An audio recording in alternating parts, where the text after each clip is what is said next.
ladies and gentlemen. The story you are about to hear is true. Only the names have been changed to protect the innocent.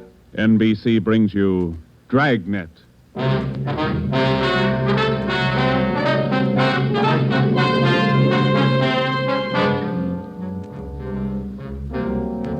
You're a detective sergeant. You've been off duty 2 hours. You receive an emergency call from the chief of detectives. An entire block in the heart of your city is threatened with complete destruction. Your job?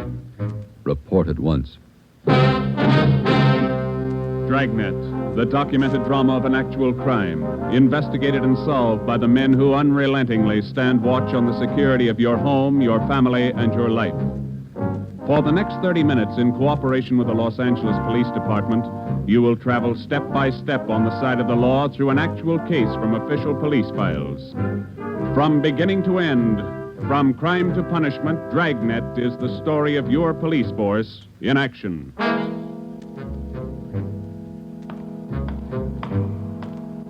It was Tuesday, November 15th. It was raining in Los Angeles.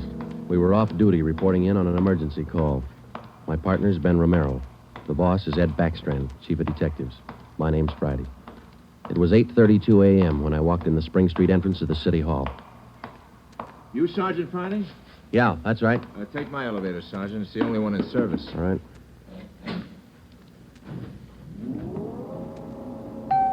I'll run you up to 16. The chief's waiting for you up there. What's the pitch? Only one elevator in service out of 10? The place looks deserted. What's going on? Nobody in the building. All the office people been sent home. Lots of trouble. Somebody declare a holiday? No joke, Sergeant. Big trouble. All right, you convinced me. What is it? Here we are. 16th floor. Over here, Friday. Hi, Joe. Hello, Ben.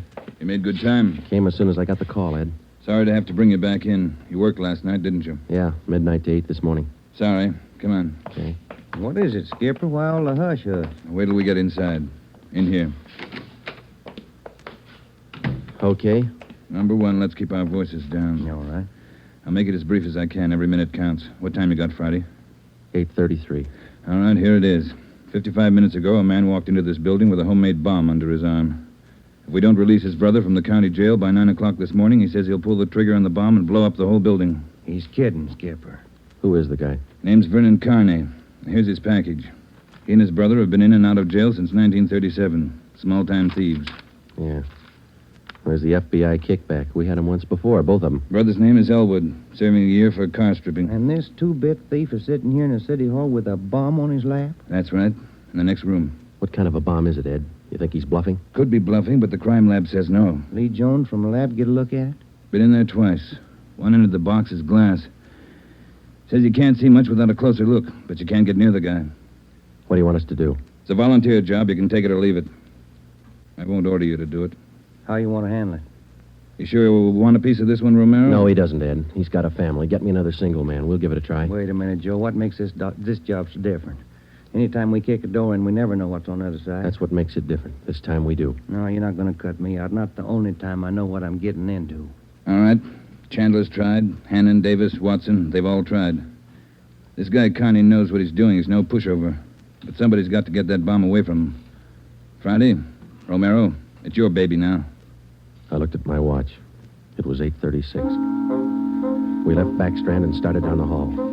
If Carney was going to make good his threat to blow up the building by 9 o'clock, we had exactly 24 minutes to talk him out of it. Ben and I figured we'd better look him over first and then work out some kind of a plan. Maybe just talking to him would do it. Vernon Carney was sitting in a straight-back chair against the far wall facing the door. He was seated between two windows that looked out over the city. Along the left wall was a row of 6 wooden chairs. In the center of the right wall was a connecting door leading to the office where Backstrand had briefed us. The door was locked on both sides. Just off-center and favoring the left of the room was a small filing table. The other furniture in the office was a desk just forward of the connecting door on the right. There was a dictaphone on the desk. In the near left corner, shielded by a white screen, was a small wash basin. The faucet leaked. Vernon Carney was middle-aged. He sat erect, holding a black box on his lap. He held his right hand inside one end of the box. Ben and I stood there for a minute and looked at him. Then we walked in the room. What do you say to a man with a bomb? That's close enough. Cigarette, Carney? I'm not smoking right now.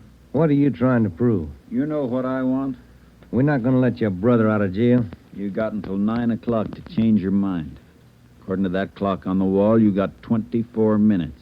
If we go, you're going with us, Carney. Don't take much of a brain to figure that, copper. What made you think you could get away with this? Haven't yet.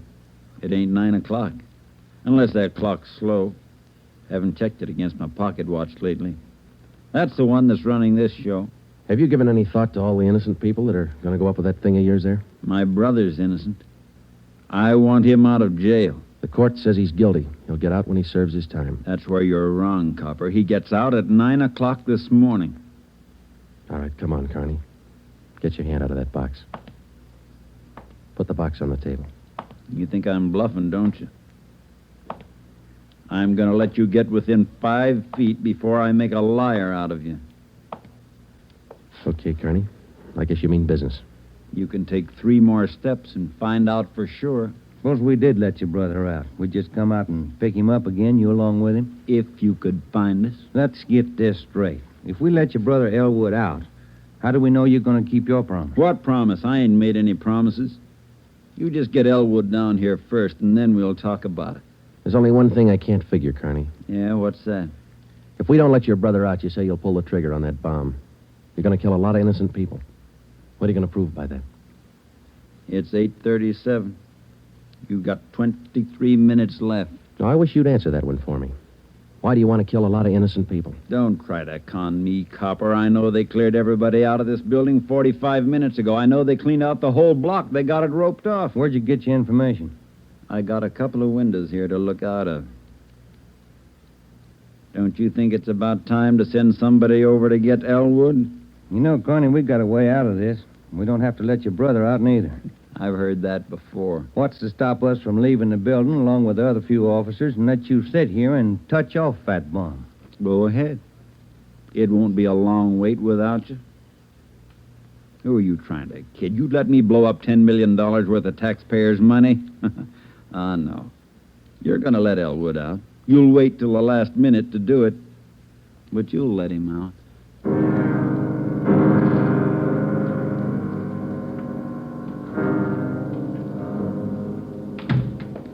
Ed, I'm still not convinced Carney can back up what he says. Then why didn't you take the box away from him? Yeah. We're in a spot, let's face it. How about an eye for an eye, Skipper? What do you mean? If he pulls the trigger on that machine, he kills us. How about us getting him first? All right, Romero.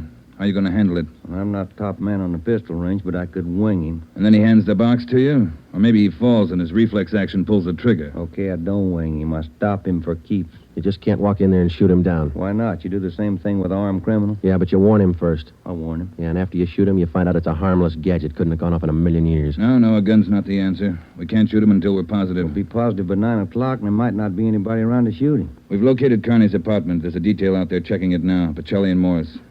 Ed, have you got any ideas at all? Anything we could try? That's why I called you in. None of us have gotten any further than you did just now. There's just one thing I want to know for sure. Yeah, Friday. Is it or isn't it? We all want to know. Either way, we've got to get that box away from him. Backstrand. Yeah. You did? Yeah. No, stay out there till I call you. All right, here's half the answer. That was Pacelli. They found 28 sticks of dynamite in Carney's apartment. We knew Carney wasn't kidding now. We could see into the bomb through that glass window in one end. It looked like dynamite inside, and there was dynamite in Carney's room. We didn't know if he had the nerve to pull the trigger. We didn't know if it would go off when he did. But with only minutes remaining, nobody wanted to take the chance. From here on in, all of us agreed that Vernon Carney sat in the next room, holding in his 2 hands a force powerful enough to destroy us all. We had to get that box away from him, and to get that box, we had to have a plan. I looked at my watch. It was 8:40. 20 minutes till 9 o'clock. How do we get it away from him? I got an idea. It might work. Let's have it. Carney's sitting against the far wall between 2 windows. They're both open. Yeah, that's right. All right, if we could get a man through one of those windows, we might get Carney from behind. How are you going to get him? Whoever gets through the window could slug him. What do you do then? Somebody grabs the box. The crime lab can tell us what to do with it. How do we get a man through one of those windows? We're on the 16th floor. Well, there's some kind of a ledge that runs around the building on each story. Wide enough for a man to walk on? And let's take a look. All right. Looks pretty narrow, Joe. That's a good 18 inches. Could be done. Oh, too risky. It's raining out. That ledge is slippery. Strong wind out there, Joe. Tear a man right off the building. Yeah, I guess you're right. Well, there's still a way. How about a ladder? 16 floors, Skipper. There might be a way. The fire department would know that. I'll get Battalion Chief Erickson. Is Lee Jones in the building? No, he's over in the crime lab. I'll get him up here, too. I don't know, Friday. Maybe it'll work. It's got to, Ed. All right, now look. It's going to take a couple of minutes to set this up. We've got to know what Carney's doing every second of that time. Well, how about the dictaphone in there on the desk? Good. Get it on without him seeing you. We'll try. The dictaphone in there is connected to this one in here. This room is 1614. You got that? Yeah. All right, push down key 1614 on that machine in there and leave it down. Get the receiver off the hook and leave it off. Leave the receiver off. That's right. You know, if it isn't off the hook, we won't be able to hear a thing in here. Right. Come on, Ben. This is Backstrand. Give me Chief Erickson. Where's my brother? Still in his cell? You coppers are long on talk, but short on time. Yeah, we know. I'm telling you, for your own good, you'd better get Elwood over here. Carney, I'll bet if we get your brother on the phone here, he'll tell you he doesn't want any part of this. You mean Elwood don't want out? Since when? Sure he wants out, but not your way. He's only got a year to serve. Why don't you leave him alone? I told him I'd get him out. He didn't think I could do it. But I'm doing it. I'll make you a bet, Carney. Let us get your brother on the phone. He won't walk out of here with you. All right, get him on the pipe. Where you going? The phone's over here. Have to use the dictaphone. Got to get an okay from the chief. Elwood's still a prisoner. What's the matter with the phone? No operators. You know the building's been cleared. Oh, yeah. That's right. Almost forgot. Okay, you can use the dictaphone. This Friday, Ed. Carney wants to talk to his brother. Yeah, I know you'll have to send somebody over. Have them put the call on extension... wait a minute. What's that extension number, Ben? 2351. 2351, Ed. Right. It'll take a minute. Yeah. I'd kind of like to talk to El. Been a couple of months since I seen him. We've always been together, me and El, most of the time. Joe, let's go and see if we can't hurry that call. Good idea, boy. 16 minutes to 9. Hey, cop. Yeah. Forgot to hang up the dictaphone, didn't you? I put the receiver back on the dictaphone. Ben and I had failed to make good on the first step of the plan. When we got outside the door, we briefed Davis and Watson. They went in to sit with Carney. It would be their job to keep us posted on Carney's movements. The dictaphone was out. We went back into the office next door. Chief Sam Erickson of the fire department and Lieutenant Lee Jones from the crime lab were already there. We told Backstrand what happened. Would have been a help. We haven't got time to cry over it. Carney's wide awake, Skipper. He doesn't miss a thing. Backstrand told us the plan Friday. We can't run a ladder up from the street. Too high, Chief? Best we got is a 100-foot aerial. You figure 12 foot to the story, that'll take you up 96 feet, 8 floors. And we've got the latest equipment. What's the idea you had, Jones? Sam, can you get hold of a pump here in a hurry? Sure, we got a lot of scaling ladders, but you got nothing up there to hook 'em on. You figure on dropping down from the floor above? That's right, and I figure a pump here would do it. Sure it would. You could make it fast to the windowsill up there, but you got a 1.5 foot ledge in the way. No, what you want is a lifeline. You mean lower a man on a rope, Chief? Yeah, Romero. That's the quickest and the quietest. Could you rig it so one of my boys could do it? Sure, Ed. What's the risk? None if you work it right. We'll strap on a life belt, give the man heavy leather gloves. 2 of my men will lower him down. Pick your lightest man. What do you think, Lee? That's it. What do we do with the bomb when we get it? I figure that box Connie's holding is about a foot square. Here's what I'll do. I'll get you a bucket with a 1.5 foot mouth. It'll be full of water. Yeah? I'll have it right outside the door of that office. When you get that box, place it in the water. We'll get the bucket out of the building as fast as we can. And once we get the bomb underwater, we're in the clear. And I can't promise you that, but it's the safest way to handle it under the circumstances. All right, that's the procedure. Sam, you take care of your end. Right away. I'll get a detail to give me a hand down on the street. We'll have a car ready to take the bomb to a safe area to decommission it. Work as fast as you can. Come on, Sam. It's our baby, Joe. That's right. Which part of it you want, the rope or the bomb? You call it. Fire Chief Erickson says the lightest man on the rope. That's me, Joe. All right, I'll get the bomb out of the building. Okay, that's the routine. But carry this with you. The man that comes down on that rope has one chance to make good. You slug him and make it count because there's no second try. Yeah. And, Joe, when you grab that box, you got to get it away from Carney before he can squeeze the trigger. Then you got to get it down into the street. The elevator. You know how to operate it? That's pretty simple, but I'll double check with the operator. Better do it right now. Okay. Ed, we better get Carney's brother on the phone for him. He seemed anxious. Might be a pretty good stall. All right, Romero. That's the outside phone. Get to city jail. Right, Skipper. Get going, Friday. Okay.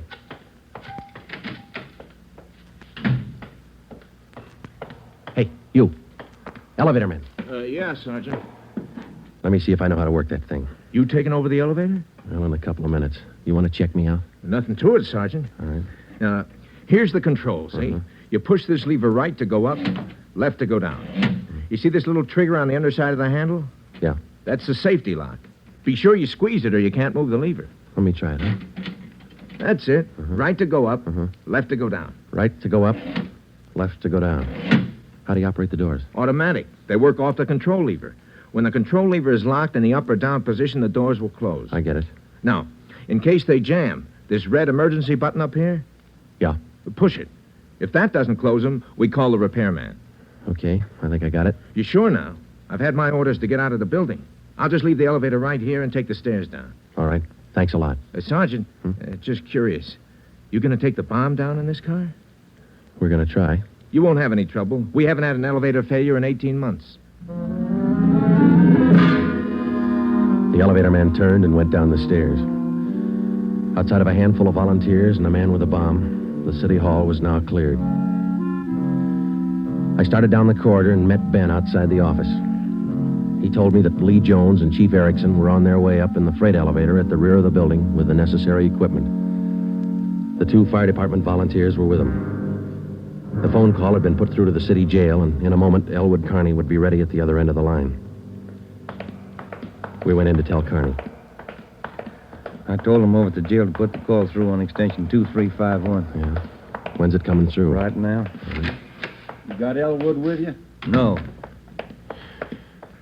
Look, Carney, we told you we'd get him on the phone for you. The call will be through in a minute. A minute's a long time, cop. You only got 12 of them left. Elwood's going to talk you out of this. Oh, sure. Sure, everybody's going to talk me out of this. First it was them other 2 cops, the little Porky guy and that other monkey. Then you and this Dixie Doughhead here, and now it's Elwood. Come off it, will you, and get my brother over here. That's him. It's your brother, Connie. I'll get him. Stay put, you. Just gonna get the phone. You want to talk to your brother, don't you? I'll take care of the phone. We'll disconnect it for a while. Now get it straight, copper. I'm through with your stinking rotten lying. I want Elwood here. And I want him now. Bring him here before I blow you all to pieces.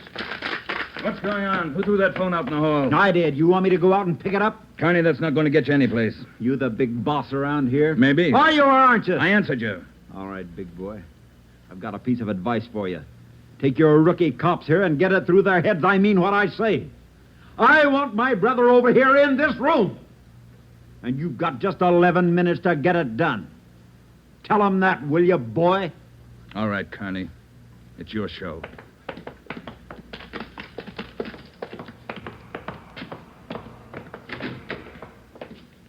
All right, we got to work fast now. Jones, everything set for you? Got the bucket with the water right here. Car's waiting down the street. Right. Erickson, your boys ready? Upstairs, waiting. And we all know what to do. Ed, I got to have somebody to give me a hand with Carney when he falls. I'll be in there with you, Friday. Ready to go upstairs, Chief? Anytime. Oh, one thing you ought to know. What's that? Strong wind coming up. About 20 mile an hour out there right now. That going to louse us up? No, but it's going to increase the sway. Got to allow for it. How you mean? Wind's coming from the south. We'll lower you just to the right of the window. If I figure it correctly, the wind will do the rest. Bigger risk, but we don't control the weather. How you going to do it, Ben? As soon as I get in position, I'll reach in through the window on his right. I'll use the billy. Try to catch him on the right side of his head. One good hit should put him away. Let's make it 2 and be sure, huh? Right. You ready, Chief? Now, let's go. Ben. Yeah? Nothing. I'll be careful. You too, huh? What's the time, Friday? 8:50. Shouldn't take more than a couple of minutes for Romero to get down to that window, unless the wind gives him trouble. Jones, no use you sticking around. I'll give Friday a hand. That's my job. We've got to keep you alive to decommission the bomb. Bum joke. See you downstairs.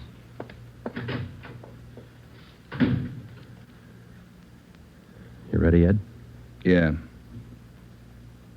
Scared, Friday? Yeah. That makes us even.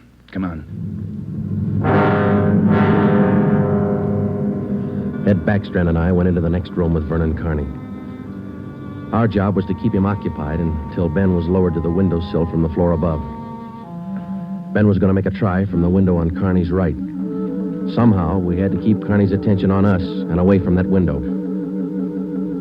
If anything went wrong and Carney got out of position, the plan would fail. If Ben was spotted, the plan would fail. If Chief Erickson didn't estimate the force of the wind correctly, the plan would fail. After Ben slugged Carney, my timing had to be perfect. If it wasn't, the plan would fail. I looked at my watch. It was 8 minutes to 9. Carney, anything we can say that'll make you change your mind? I've asked you 100 times. Now I'm ordering you. You're going to get to a phone and have somebody send Elwood over here right now. I'm through waiting. Now move. You ripped out the phone, Carney. Well, find another one. I told you I'm sick of your two-bit stalling. We've got until 9 o'clock to make up our mind about this. You had until 9. But you wouldn't do what I told you. Now I'm cutting you short. You guys have got exactly 1 minute to get a phone in this room where I can hear you call the jail and have them send Elwood over here. You said 9, Carney. All right, Joe. We'll give him what he wants. Davis, unlock the connecting door to this office. I'll get the phone, Ed. Will the cord reach? Yeah. Your brother's a prisoner. He's in our custody and he's under our protection. We can't place his life in jeopardy. Why not leave it up to Al? Here's the phone, Ed. Yeah. Kenworthy, this is Backstrand. We want Elwood Carney over here at City Hall. His brother wants to see him. Explain the situation. If he wants to come, get him over here. Leave it up to him. Room 1614. You'll have to use the freight elevator. And tell him to hurry. Yeah. Tell him to hurry. That's the only smart thing you've done today. Now, why don't you go next door and figure out another angle? We'll wait for Elwood, too. You don't think I'd let you get out now, do you? We're all going to wait right here for my brother. In case he don't show up, you're going to see me pull the plug. Just sit down. Not so close. Right where you are, sit down.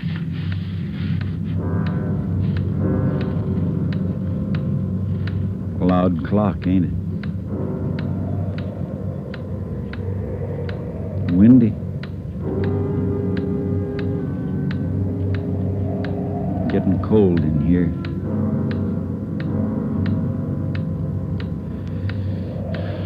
Sure a loud clock. Real windy. Maybe I ought to close the windows. Don't want to catch me a cold. I can turn on the heat. Stay put, cop. Hey, what's that? What's going on? Just the wind, Shut Carney. up! There's somebody out there. I can see his feet. You stupid cops. Pull him up! Get back there, you! Pull him up! Friday, tell him to pull him up. Right. Pull him up! Pull him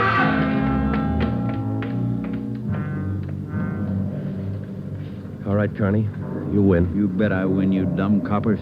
You didn't think I'd miss a trick like that? We'll just close these windows, boys. There's one, and lock it. And here's... Here's your brother, Carney. Yeah. Hi, Al. Hi, Vern. You did it. I told you. I told you I'd do it, didn't I? That's far enough for the rest of you. Al, come on over here. You're crazy, Vern. You're crazy. That's what they've been trying to tell me. We're going home, Al. How are you going to do it? There's a million cops outside. People all over town heard about this. They're holding the crowd back. They ain't gonna stop us now, Al. You'll never make it. Either one of you. I got him this far, didn't I? We'll make it. Vern, you think we could do it? Hey, you. Yeah. You're gonna get a car ready for us, a fast one. Have it in front of the building. Move! All right, Friday, do what he tells you. Right. Hold it. Yeah. If you ain't back by 9 o'clock, the deal still holds. I told them I'd pull the pin at 9, Al, if they didn't let you out. You ain't fooling, are you, Vern? Will that gadget really blow? 4 miles high. You know what that means, Al? Yeah, but they won't let you pull it. We're getting out. All right, Copper. Get the car. You got 4 minutes.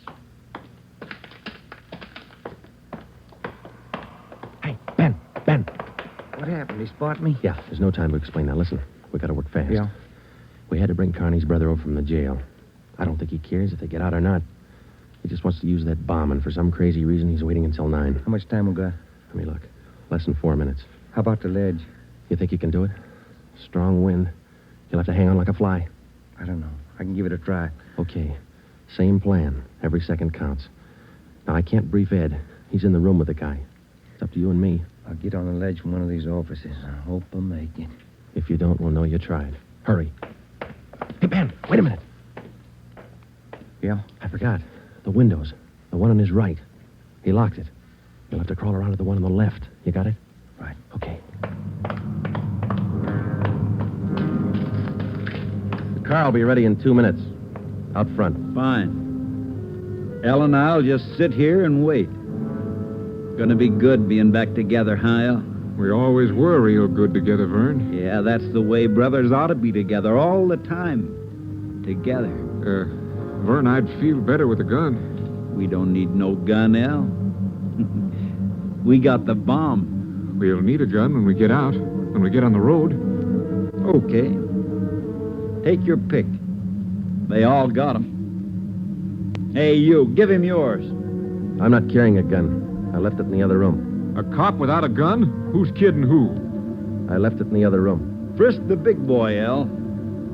He's got one. About time for the car, ain't it? 2 minutes to 9. Yeah, this feels like it. Right on his hip. Hey, Vern, look out! Grab him, Joe. I got him. Get the box. Leave that gun alone. I got him, Ben. I gotta get his hand out of it. Run, Joe. Get it in the water. Run!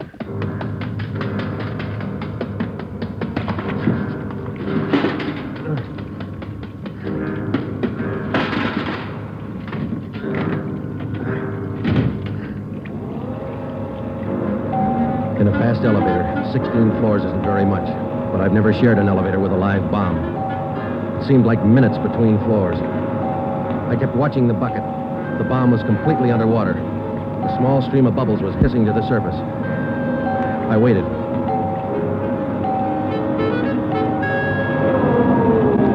Main floor. I picked up the bucket and ran for the street. I missed the first step. I fell forward. The bucket spun out of my hand. I sprawled flat on the sidewalk. I waited for the explosion.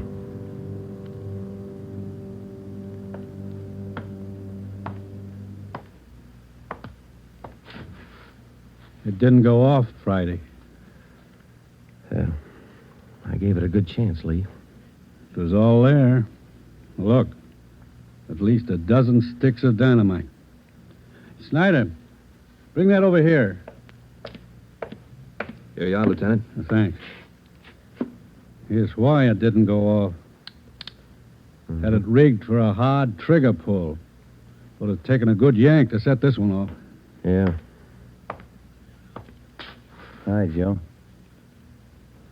Hi, Ben. Clumsy.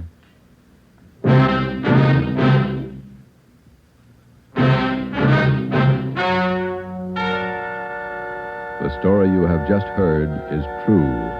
Only the names were changed to protect the innocent. Vernon Carney was examined by 5 different psychiatrists appointed by the Superior Court and was found to be incompetent. He is now confined in the state mental institution for the criminally insane. Elwood Carney is now serving the balance of his sentence with no time off for good behavior. You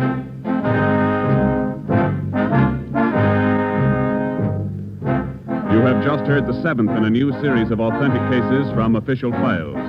Technical advice for Dragnet is furnished by the Los Angeles Police Department.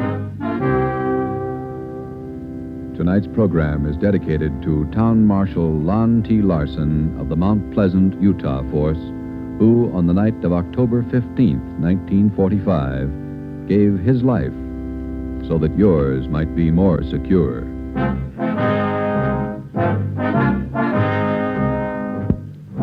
Dragnet came to you from Los Angeles. This is NBC, the national broadcasting company.